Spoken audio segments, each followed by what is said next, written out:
পর্তুগালে আজকে বলা যায় আমাদের অভিবাসীদের জন্য একটি গুরুত্বপূর্ণ দিন ছিল এবং আমার জন্য একটি গুরুত্বপূর্ণ দিন ছিল। কেননা আজ পার্লামেন্টের কমিশনে আপনাদের অভিবাসীদের বিভিন্ন বিষয় আমরা তুলে ধরতে পেরেছি।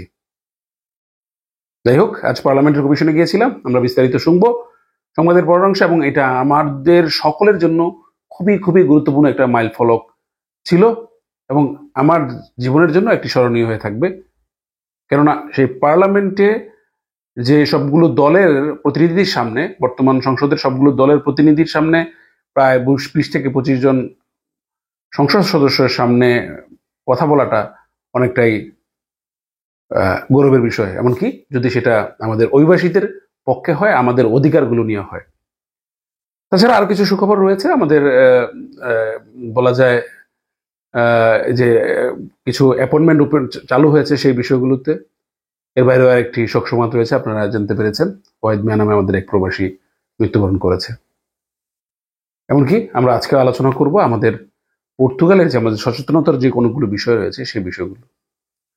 হয়তো পারে একটু লম্বা পর্তুগাল টুডে, তারপরে সবাই দেখবেন দয়া করে, এবং পারলে পর্তুগাল টুডে একটু শেয়ার করে দিন, তাহলে আমাদের সকলের জন্য সহায়ক হবে। তো আজ যে 16 জানুয়ারি বৃহস্পতিবার, আপনাদেরকে সবাইকে পর্তুগাল টুডেতে স্বাগত জানাচ্ছি।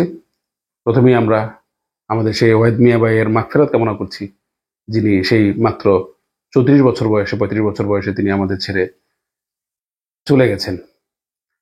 যাই হোক, তবে আমাদের জন্য, অভিবাসীদের জন্য একটি গুরুত্বপূর্ণ দিন আজকে। এই দিনে বলা যায় আমরা অনেক কিছুই অর্জন করতে না পারলেও আমরা বার্তা পৌঁছে দিয়েছি যে আসলে অভিবাসীরা কি, এখানে অভিবাসীরা কিভাবে নির্মিত হয়, অভিবাসীদের অধিকারগুলো কি কি, এবং পর্তুগালের জন্য কি প্রয়োজন।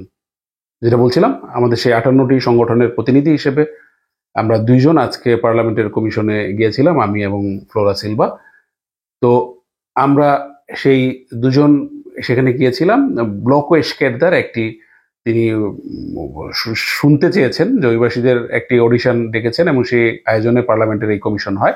সেই পার্লামেন্টের কমিশনে বলতে গেলে সবগুলো দলে উপস্থিত ছিল, ব্লকো এসকেরদা, পিসিপি, পিএস, লিব্রে, পিএসডি, সিডিএস, এমনকি সেগা। যাই হোক, তারা নানানভাবে আমাদেরকে নানান প্রশ্ন করেছে, আমরা উপস্থাপন করেছি এই অভিবাসীদের যে সমস্যাগুলো। একজন অভিবাসী, আমাদের যে 70 ছিল, একজন অভিবাসী সেই 70 কিভাবে নির্মিত হতো সেই প্রসেসগুলো আমরা জানিয়েছি।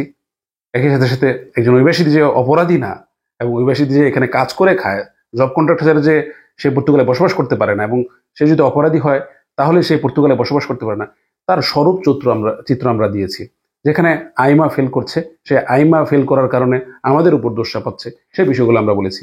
আমরা বলেছি আমাদের পরিবার অপেক্ষায় আছে, আমাদের ফ্যামিলি অ্যাপয়েন্টমেন্ট নেই, আমাদের অনেক দিনের পর দিন আমরা অপেক্ষা করছি, আমাদের কার্ডের কোনো খবর নেই। আমরা বলেছি আমাদের অ্যাডভোকেটরা আমাদেরকে সেই অ্যাপয়েন্টমেন্ট মাফিয়ার মতো কাজ করছে, তারা আমাদের অ্যাপয়েন্টমেন্ট লুফে নিচ্ছে, সেই বিষয়ে আমরা বলেছি।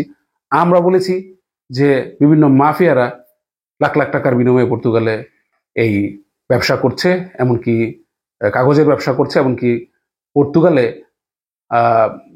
লাখ লাখ টাকার বিনিময়ে 15, 16, 17, 18 লাখ টাকার বিনিময়ে পর্তুগালে ভিসা নিয়ে সেখানে আসছে।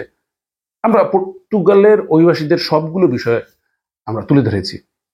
তবে আপনার আক্রমণের শিকার হয়েছে, আপনারা জানেন, কট্টর রয়েছে, তারাও বলতে চেয়েছে, কিন্তু আমরা বুঝিয়ে দিয়েছি যে না, আমাদের বিরুদ্ধে অপপ্রচার চলছে সামাজিক যোগাযোগ মাধ্যমে, সে বিষয়গুলো আমরা তুলে ধরেছি। আমার সহকর্মী হিসেবে ফ্লোরা, সেও অনেক কিছু বলেছে, সে খুব সুন্দরভাবে স্পষ্ট করে দিয়েছে আমাদের অধিকারগুলো, পর্তুগালের অভিবাসী কেন প্রয়োজন, আর পর্তুগালের অভিবাসীদের কি মর্যাদা প্রয়োজন, এই বিষয়গুলো আমরা সুন্দরভাবে তুলে ধরতে পেরেছি। সেই আমার গণা নেই, 20 জনেরও বেশি সংসদ সদস্য সেখানে উপস্থিত ছিলেন, এবং প্রায় 7 থেকে 8টি দলের সংসদ সদস্য সেখানে উপস্থিত ছিলেন। সেই সংসদ সদস্যগণ আমাদের কথাগুলো শুনেছেন, এবং পার্লামেন্টের যিনি এই কমিশনের যিনি প্রেসিডেন্ট ছিলেন, তিনিও খুব সুন্দরভাবে এই বিষয়টিকে নথিবদ্ধ করেছেন। আশা করছি আমাদের যে অধিকারগুলো রয়েছে সেই অধিকারগুলো তাদের সামনে যাবে। এমনকি আরো গুরুত্বপূর্ণ বিষয়, আমরা ইতিমধ্যে যে সরকারের যে দলগুলোর সাথে আমরা আলোচনা করেছিলাম, সেই দলগুলোর সাথে আলোচনায় সরকারের যে পক্ষ, পিএসডি সরকারের দল, তারা রেসপন্স করে নাই, কিন্তু আজকের এই কমিশনে আলোচনার পর তারা রেসপন্স করেছে এবং তারা বলেছে পিএইচডি আমাদের কথা শুনতে চায়। মানে সরকার আমাদের কথা শুনতে চায়। নিশ্চিতভাবে আমাদের জন্য একটা সাফল্যের খবর, এবং এই সাফল্য আমাদের সকলের, আপনাদের, আমাদের সকলের। আমরা এই সাফল্যে বলতে চাই না, যদিও আমরা একটা সাফল্যের পদক্ষেপ বলতে চাই। আমাদের রাস্তা অনেক দূর। যতদিন আমাদের মর্যাদা না হয়, যতদিন আমরা মর্যাদা করতে না পারি, আমার এই ফেসবুক পেজের যে লাল যে রং লাগিয়েছি কাবার পেজে, সেটা সরবে না। আমাদের সমতার লড়াই, মর্যাদার লড়াই। তো আশা করছি সবাই সাথে থাকবেন, শেয়ার করেন ভিডিও, সবাইকে জানাবেন, যাতে হলে আমরা সেই বিষয়টা পদক্ষেপ নিতে পারি। বলবেন, দূতাবাসের কথা বলবেন, সেই বিষয়টাও বলেছি যে দূতাবাস না থাকার কারণে, বিভিন্ন সমস্যা থাকার কারণে এই মাফিয়ারা সুযোগ পায়। তো সেই বিষয়টা বলেছি। এমনকি যারা ভিসা পাচ্ছেন না, অনেকে দূতাবাসের ভিসা পাচ্ছেন না, আপনারা কমেন্টে জানাবেন আপনাদের কি অসুবিধা হচ্ছে, কে কে ভিসা পাচ্ছেন না সেই বিষয়গুলো। ফ্যামিলি অ্যাপয়েন্টমেন্ট পেয়েছেন, বা ওই স্টুডেন্ট হিসেবে ফাইল প্রসেস করেছেন কিন্তু দূতাবাস ভিসা দেয়নি, বা আপনারা ইন্ডিয়ার ভিসা পাচ্ছেন না, আপনাদের সমস্যা হচ্ছে, আপনারা কমেন্টে জানাবেন আপনাদের কি সমস্যাগুলো হচ্ছে। পরবর্তীতে আমরা সেই বিষয়গুলো নিয়ে আলোচনা করব। যাই হোক, আরেকটু কিছু সুখবরের কথা বলেছিলাম। সেই সুখবরটা বলা যায় যে আপনারা অধৈর্য হবেন না, সবকিছু আস্তে আস্তে কিন্তু কিছুটা চলছে আর কি, একটু বরফ গলার মতো শুরু হয়েছে। যাদের ফ্যামিলি অ্যাপয়েন্টমেন্ট দরকার, সবাই তো আইনজীবীর কাছে যে টাকা দিয়ে করে ফেলেন, চেষ্টা করেন, ফ্যামিলি অ্যাপয়েন্টমেন্ট চালু হয়েছে, আপনারা চেষ্টা করেন নিজে ফোন করে ফ্যামিলি অ্যাপয়েন্টমেন্ট নেওয়ার জন্য। ফ্যামিলি অ্যাপয়েন্টমেন্ট চালু হয়েছে, এমনকি আপনার যারা ইতিমধ্যে পর্তুগালে রয়েছে তাদেরও ফ্যামিলি অ্যাপয়েন্টমেন্ট নিতে পারবেন, ফোন করে নিতে হবে। এমনকি আপনাদের পর্তুগালের বাইরে যা পরিবার রয়েছে, সে পরিবার আনতে গেলেও আপনারা চাইলে ফোন করে ফ্যামিলি অ্যাপয়েন্টমেন্ট নিতে পারবেন। এটা চালু হয়েছে, আমরা জানতে পারছি। এমনকি বেশ কিছু 122 মানে সবগুলো অ্যাপয়েন্টমেন্টে কিন্তু চালু হয়েছে, কিছু ভাগা তৈরি হয়েছে এই নতুন বছরের জন্য।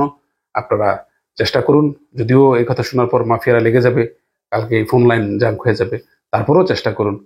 আইমা চেষ্টা করছে যাতে হলো ওভাবে অন্য উপায় না দিয়ে হয়তো বা অভিবাসীদেরকে গুরুত্ব দেওয়া যায়।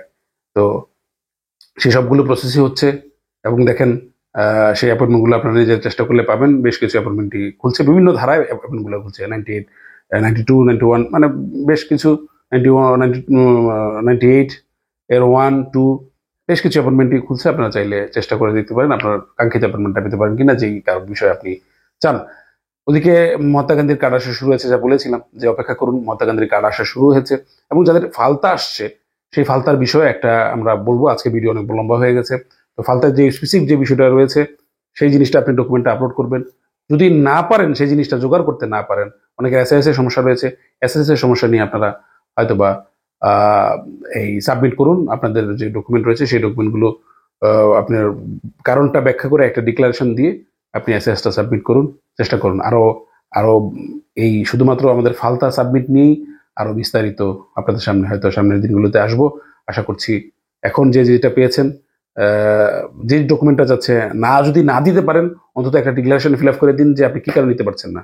এবং সবচেয়ে ভালো হয় আপনি আপনার ফালতা নাই, ফালতা রুখে নিতে পারছেন না, মানে একটা জটিলতা, একজন আইনজীবীর সাথে একটা পরামর্শ করে তার সাথে সহযোগিতা নিয়ে আপনি আপনার ফালতাটা ক্লিয়ার করুন। আবারও আমাদের সেই ওয়াহিদ মিয়া ভাইয়ের মাগফিরাত কামনা করে বিদায় নিচ্ছি। সবাই পাশে থাকবেন, ভিডিওটা শেয়ার করবেন।